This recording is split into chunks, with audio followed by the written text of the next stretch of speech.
Good morning mga besh! Another day! Ngayon, ang ruta namin is Budupadskok.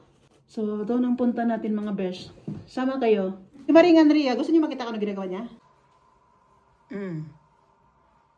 Hindi bala ng pagod basta ang kilay.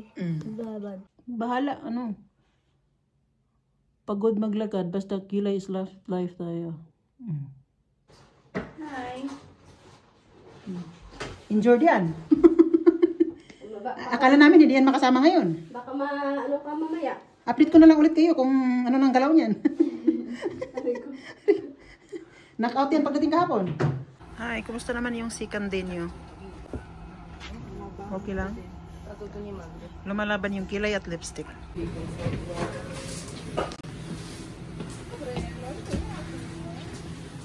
So, andito na naman tayo mga besh sa Starbsky Plaza. Every day is Starbsky Plaza day. Diyan kami sumakay. Yun. Zovatska ang tawag niyan. Restaurant, souvenir. Mga menu nila.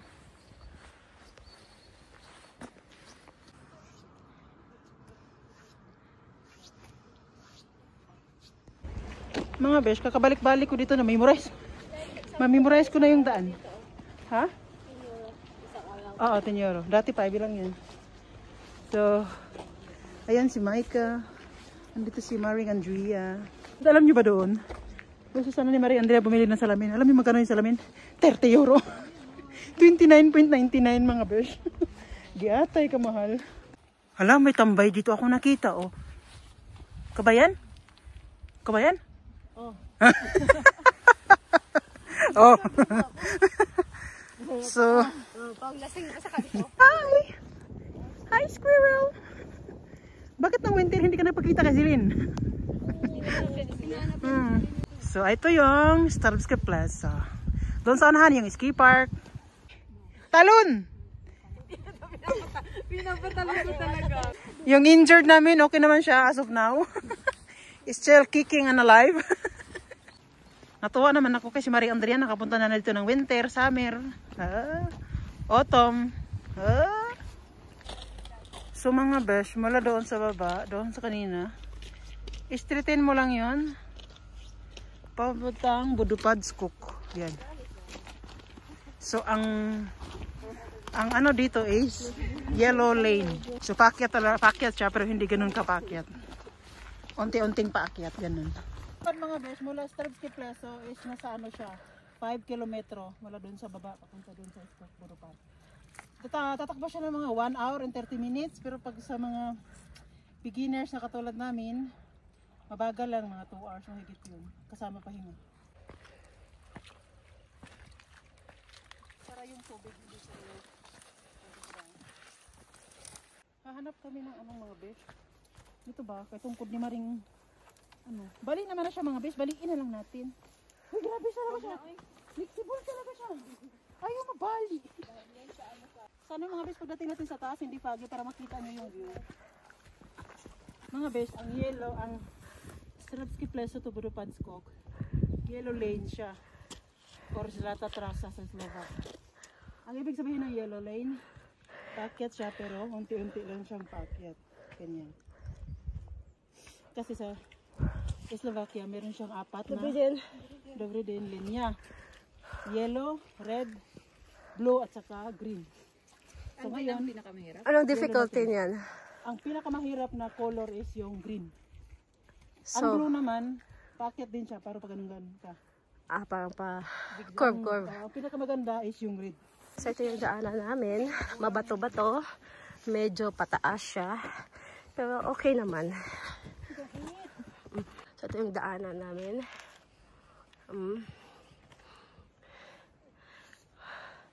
Kailangan yung resistensya mo malakas. So, yung aming injured, medyo mabagal-bagal kami kasi meron kaming injured yesterday. She's okay now. Kaya kailangan na naming slow. Trying is better than not going at all. So mga besh, pahinga moment. Ayan. Medyo nasa kalahati na kami. Doon sa papuntang Budupadskok. Diyan sa unahan, mayroon pa siyang medyo paakyat siya ng konti. Tapos papagilid. Ano ba ito? Tagalog ng pagilid? Pabangin. Pabangin ba ganun? Yung mga paborito ni Andrea, bangin. Ayos ka. So, expect nyo mga bes kapag naglalakad kayo ng mga ganitong panahon. Kahit hindi pa talaga siya totally winter, no? Kasi November pa eh. So, expect nyo na ang sa papunta sa bundok is meron siyang ganito. Minsan, ayan, nagpo-frozen ng mga ice. Kasi sa gabi, frozen. Sa araw plus. So, nag-ano siya. Din. Okay. So, again, sa araw, natutunaw siya. Sa gabi, nagpo-frozen siya kasi minus sa gabi.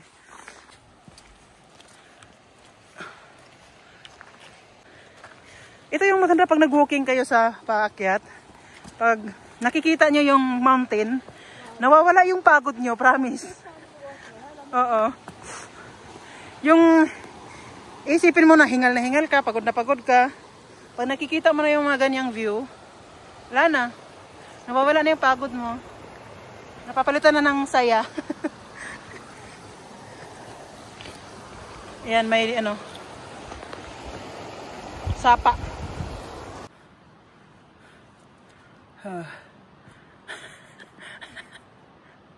Yan ang hiking mga fish. Nasa tuktok na si Waring Andrea. Baba ka dyan sa kabilang side. So mga fish, ito na yung pinakahuling pakyat. Hindi naman kayo ng kano. Ano naman siya? Pakyat. Tapos, ito, medyo pabangin na. Alright. Medyo step yung daan kay may frozen dyan sa kabilang side.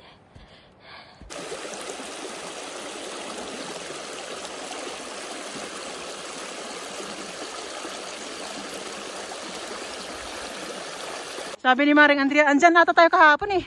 Kasi yung itsura niya mga besh, ganun lang din. Nasa piling ni Andrea, nandun kami sa kabilang side yun.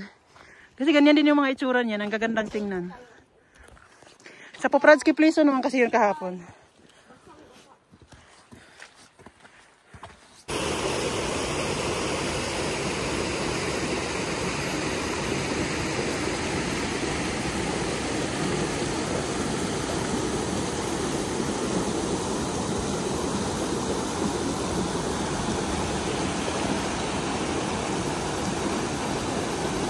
It's a big and beautiful world out there.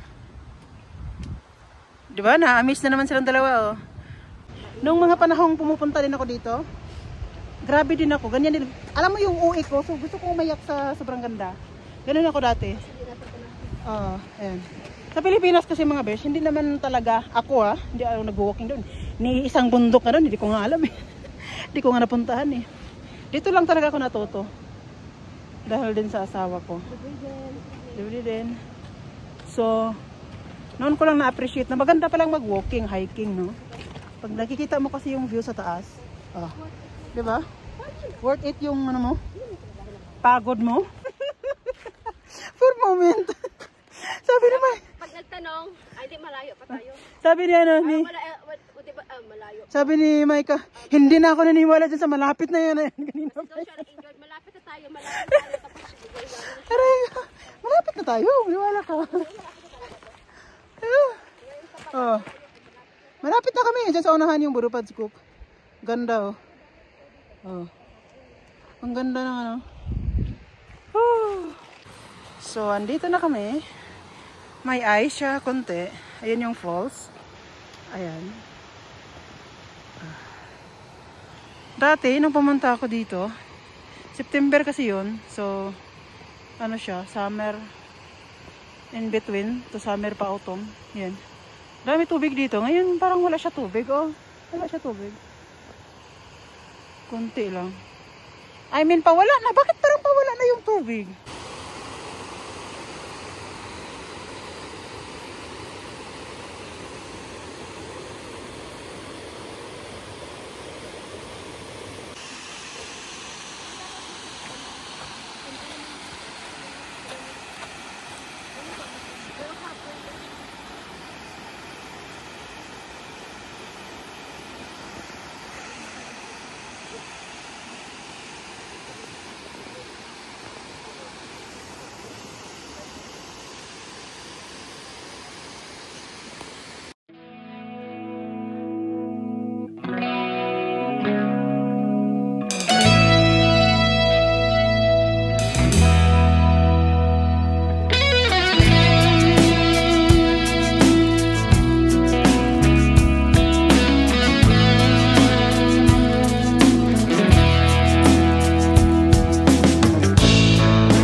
no? Galing na kami sa taas. Sa Iskok Budupad.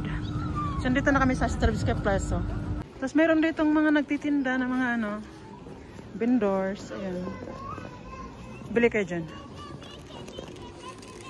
Restaurant dyan sa harap, oh.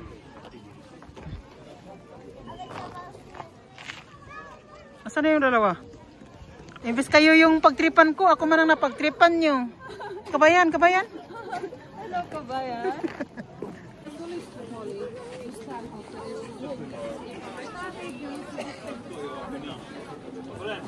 Sarado si kuya, hindi siya nagbenta today.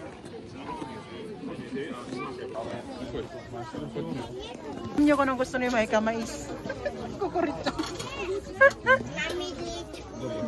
Mga besh, yung order pala namin. Dito na kami nag-lunch sa area na to. Langosh. Try mo. Pareho kami ng order. Langosh na may ketchup. So mga besh, pauwi na kami. Nasa ano na kami. Subatska. Okay pa? Okay, so alright na. Medyo madami tao. Kumusta ang mga kilay ni Beshi? Okay pa naman siya. Lumalaban ang kilay namin at lipstick. Kumusta sapatos niyo? Si Micah nakaapak yan ng tubig. Buti na lang may ano yan, waterproof. Si Maring Andrea, okay ng shoes niya. Nakababa ng mga Beshi niyo. Ayan. Survive. Oh. Nakasurvive yung life. Effective yung pre-over ni ano. Ni Maring Andrea. Ayan mga beso. Accommodation. Diyan kami nag-accommodation dati. Ayan yung accommodation namin mga besh. Ayan siya. Ayan yung ano, train station. Everything. Dito tayo mga besh. Ayan yung security guard. Binati namin siya ng magandang araw. Maganyan siya pag entrance niyo mga besh.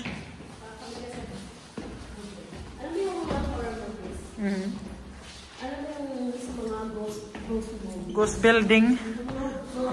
Oo, pang horror. But still, ano siya? Oo.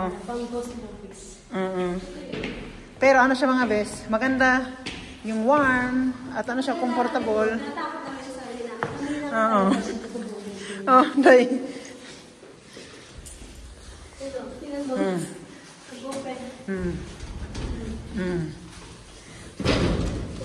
Wala ilaw. Yung bayad ng Meralco.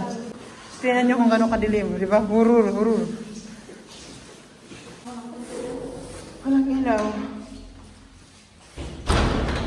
Ito yung kwarto namin.